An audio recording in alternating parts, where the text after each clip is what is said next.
Olá, pessoal, seja muito bem-vinda, muito bem-vindo aqui em mais um aulão do Fadel das nossas quintas-feiras.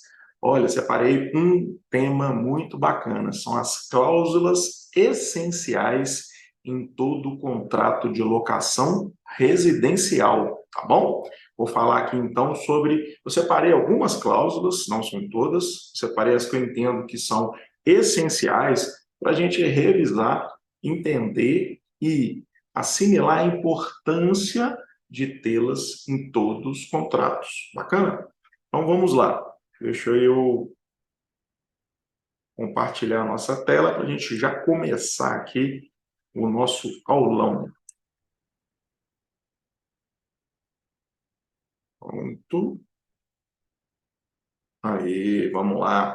Cláusulas contratuais, então, essenciais na locação de imóvel residencial. Primeira cláusula, olha, não podemos jamais esquecer do prazo. Qual que é o prazo desse contrato, tá? E essas cláusulas que eu estou trazendo aqui para vocês são cláusulas dos meus contratos de locação e eu começo sempre o contrato com um quadro resumo. Então, vocês vão ver que eu faço sempre um apontamento de um item que está lá no quadro resumo. Então vamos lá, olha só. O prazo para presente locação é ajustado conforme o item 5 do quadro resumo. Então lá no quadro resumo eu coloco qual que é o prazo. Para quê? Para que eu não precise mudar todas as cláusulas que sejam sensíveis. Então tem prazo, tem preço, tem multa, tem endereço, tem partes, então eu deixo isso tudo para o quadro resumo, tá bom? Então vamos lá.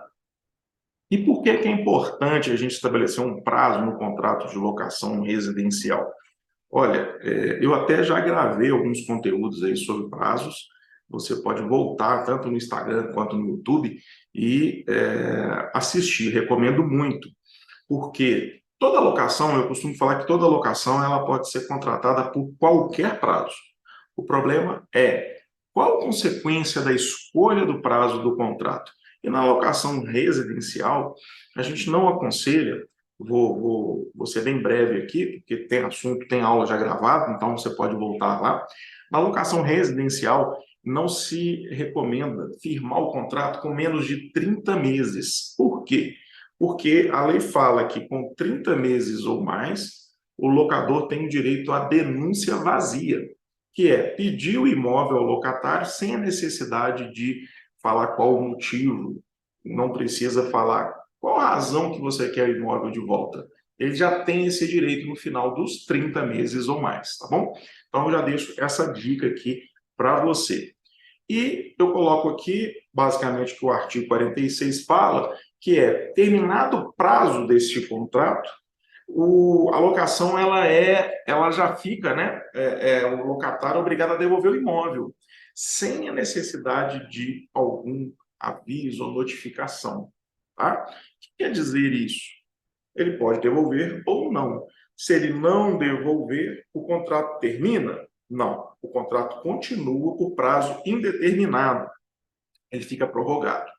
Agora, quando terminar esse prazo, o locador tem o direito, então, de pedir o imóvel para ele ou até já ajuizar uma ação de despejo, tá bom? E é sempre bom, eu digo que a cláusula contratual ela tem que ser clara, objetiva, todo mundo tem que entender ela e, principalmente, levar as principais informações para as partes. Mesmo que esteja na lei, algumas cláusulas a gente praticamente transcreve ela no contrato, porque a parte ter ciência disso, né? Ela ser avisada sobre os direitos e obrigações dela, tá bom? Então, outra cláusula que é importante, eu coloco, né, que é o preço, o reajuste do aluguel. Qual o valor do aluguel? É importantíssimo, né? Ah, mas você pode estar falando assim, Fadel, você está falando óbvio e tudo. Olha, eu já vi contrato que não tinha preço, tá? Eu já vi contrato que não tinha prazo. Então, é sempre bom a gente fazer um checklist, olhar se o contrato tem todas as cláusulas essenciais e as demais, né? Então, é muito importante. O aluguel, então, ele possui um preço. Esse preço tem que ser em reais. Não pode ser atrelado, por exemplo, à moeda estrangeira e nem salário mínimo, tá? A lei proíbe. E ele deve ser reajustado anualmente, que é o menor tempo que a lei também permite que seja reajustado o contrato de locação, tá? E aplicando o índice. Qual índice? Aí eu coloco um item que está lá no meu quadro resumo. Normalmente eu uso o índice IGPM da Fundação Getúlio Vargas, que é o mais utilizado, é o mais antigo, que é utilizado para locação de imóveis, mas você pode escolher um outro índice, por exemplo, IPCA, INCC, algum outro índice que também reflita a recomposição da perda do dinheiro.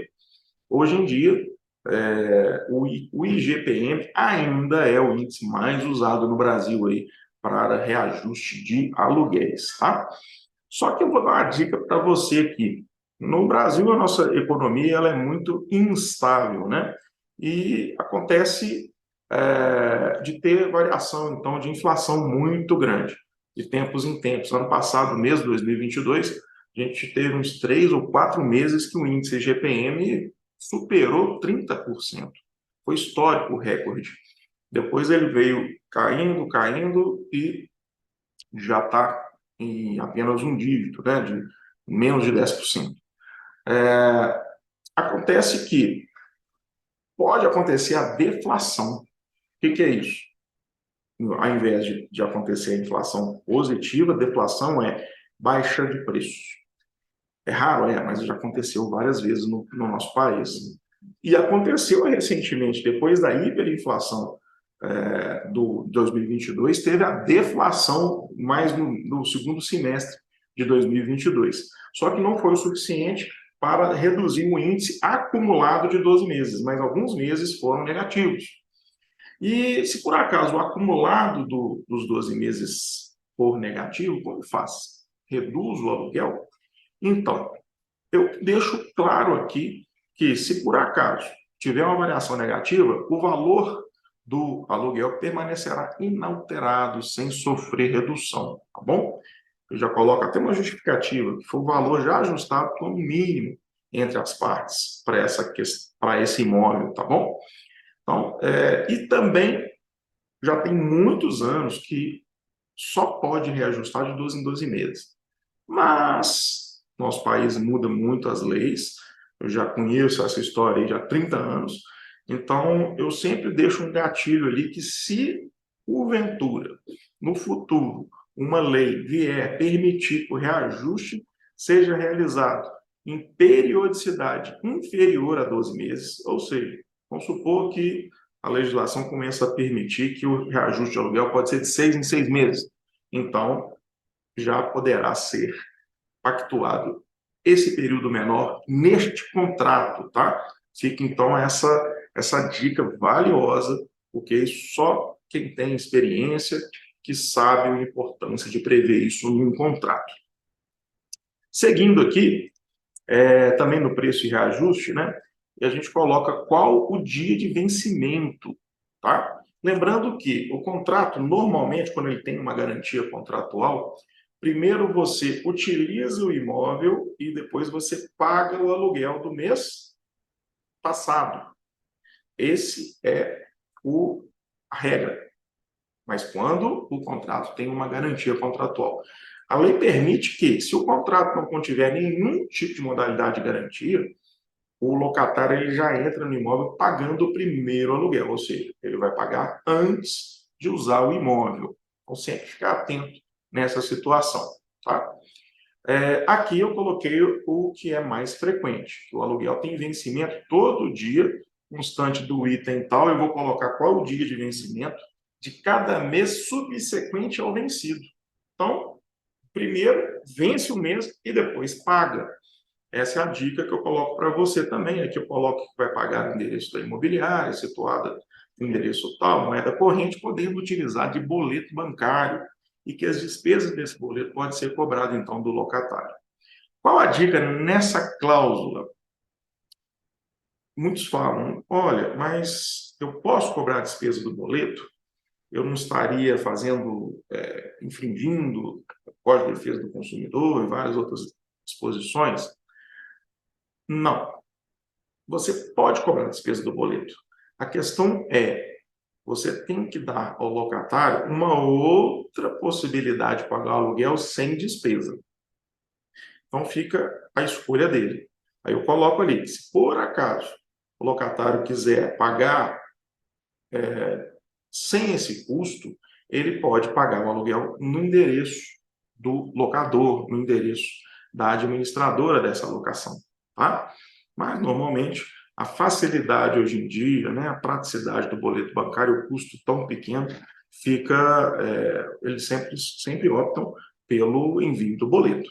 Então, essa é a dica também. Outra, multa, né? E se não pagar o aluguel, qual que é a multa? Eu também coloquei lá no item lá do quadro resumo. E qual que seria a multa? Olha, a lei não fala multa em lugar nenhum, mas existe um entendimento na jurisprudência, né, que são os casos julgados pelos nossos tribunais, que a multa ela é admissível até 20%, até 20% sobre o aluguel vencido e não pago. Eu, particularmente, eu coloco 10%, tá? Mas até 20 ela é permitida. Mas eu coloco aqui, além da multa, também juros de mora de 1% ao mês e atualização monetária, porque às vezes não fica devendo só um aluguel. Às vezes o locatário pode ficar muitos meses sem pagar aluguel e ainda tem que virar uma cobrança judicial. E lá no cálculo na justiça, eu vou acrescentar, além da multa, juros e correção monetária, o que isso, no final de anos de processo, isso implica um aumento considerável do valor devido. Bacana? E ainda a possibilidade de não pagamento incluir o nome do devedor no SPC, Serasa ou órgãos de restrição de crédito. Vamos lá, mais uma cláusula? Eu coloquei aqui a destinação. Qual a destinação deste imóvel, desta locação? A gente sabe que é residencial, bacana. Agora, residencial de quem? Então, eu coloco do locatário e da sua família dependente, não podendo ele transferir esse contrato ou colocar pessoas estranhas no imóvel, tá? Sob pena de multa, isso é muito importante. Daqui a pouco eu vou falar com você aqui sobre multa contratual. Mas, sempre que tiver uma obrigação importante, atrela sob pena da multa, que é a multa que a gente vai colocar se houver infração contratual ou legal. Também temos aqui como essencial a cláusula de encargos e tributos. Encargos e tributos é o que se paga além do aluguel.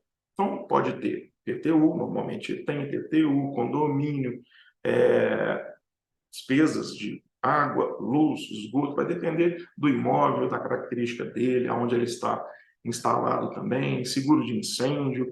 Então, a gente tem que prever, e a dica aqui essa cláusula é muito essencial, de transferir o IPTU para o locatário, porque se essa for o ajuste, a forma que você trabalha, se este for o pacto aí entre locador e locatário.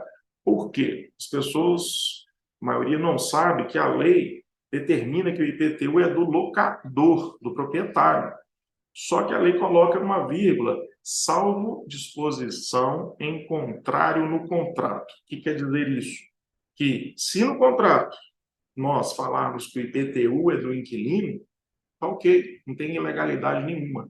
Só que se eu não falar no contrato que o IPTU é do inquilino, é do locador. Então, por isso eu elenquei essa cláusula aqui também como essencial, para que fique claro de quem é o pagamento do IPTU e os demais encargos. Tá? Como você pode falar do taxa de condomínio, gás, seguro de incêndio, luz, água, enfim, tudo que compor ou que o locatário tiver de pagar além do aluguel. Falando em seguro de incêndio, né, criar uma cláusula do seguro de incêndio que a locatária pagará, além dos aluguéis e encargos, o seguro de incêndio anual, concordando a ser firmado onde? Numa companhia de escolha da locadora ou da administradora, né, para que tenha o valor de reconstrução do imóvel, este valor aí. Então, ele tem que ser feito no ato da contratação, diferente do aluguel, ele já paga o seguro de incêndio na contratação da locação, tá? Válido por 12 meses, sempre renovado. Bacana? Então, aqui é uma disposição que eu coloco nesse sentido e também que vai caracterizar uma infração contratual caso ele não renove, não faça esse seguro de incêndio. Bacana? Então, está aqui uma cláusula que eu sempre uso e recomendo que você faça a sua do seguro de incêndio. Benfeitorias e conservação. Olha, locatário, às vezes, ele quer fazer alguma benfeitoria do imóvel, está tudo bem, mas ele precisa de uma autorização prévia e por escrito do locador. Tá? A não ser que você, quando no ato da contratação da locação, você já combinou com ele, olha, tudo bem, você pode fazer aqui, alterar um piso, um portão, uma parede, uma janela, enfim. Aí eu já recomendo que você coloque essa autorização dentro do próprio contrato. Tá? Pode criar uma cláusula, um parágrafo, e fique desde já autorizado que o locatário realiza serviços e benfeitorias, 2 pontos, e elenca quais são. Aí já está resolvido. Se por acaso, no decorrer da locação, tiver de fazer outros, ou ele quiser fazer outros, ele tem que pedir essa autorização por escrito, tá bom? Sob pena também de multa, sob pena dele ter que tirar essas benfeitorias no final da locação, mas principalmente duas coisas. Ele não tem direito, o locatário, de retenção e indenização. São duas palavrinhas-chave que você tem que pôr no seu contrato. O locatário, se ele realizar benfeitorias, ele não tem direito. Retenção, o que é? Manter a posse do imóvel até que o locador o pague. E retenção e nem indenização, né? Também não tem direito de receber pelo que ele fez. Então, eu acho importante colocar essas duas palavrinhas, essas duas condições, dentro de todo o contrato de locação. Seguindo, cláusula penal, estamos seguindo aqui para a parte importante de penalidade, tá? Eu falho aqui um pouquinho, é como garantia, né, de cumprimento de todas as cláusulas, as partes, então, ajustam uma pena punitiva não compensatória do valor de... Qual valor a gente coloca como multa contratual? Também a lei não fala em momento algum, mas jurisprudências têm entendido que 3 meses de aluguel são suficientes, é lícito e é permitido. Tá? Tem jurisprudência que fala até 6 meses, mas aí já entramos numa parte mais duvidosa. Eu gosto de deixar 3 meses porque está de acordo com os tribunais do país, mas também, veja bem a dica que eu vou dar, se a locação ela é firmada tendo como garantia um seguro-fiança ou uma empresa garantidora, ela também cobre multa, só que ela tem cláusulas que ela limita as indenizações. E normalmente toda seguradora, toda empresa garantidora limita a 3 meses de multa em caso de infração contratual. Então a gente já coloca o que elas usam para ficar mais fácil a sua alocação. Tá? Então coloca aqui qual que é a multa penal. É aquelas cláusulas todas que eu fui falando e todas as outras, caso o locatário não cumpra, tem então a incidência da multa penal. Essa tem 3 tipos de multas do contrato, né? Falta de pagamento de aluguel, atraso de pagamento de aluguel, não cumprir alguma cláusula contratual, e a terceira que é desocupação antecipada pelo locatário. É aquela, né, quando ele quer sair antes do prazo. E o artigo 4º da lei, já coloco aqui, o artigo 4º da lei fala que o locatário ele tem direito de sair antes do imóvel, antes do prazo pactuado, desde que ele pague a multa estabelecida. Então, eu coloco essa multa, tá? E também qual multa? A lei não fala. Também vou basear na jurisprudência e o que as seguradoras utilizam como limite. 3 meses de aluguéis vigentes, calculada de forma proporcional. Quanto mais tempo o locatário permanecer no imóvel, menor é a multa.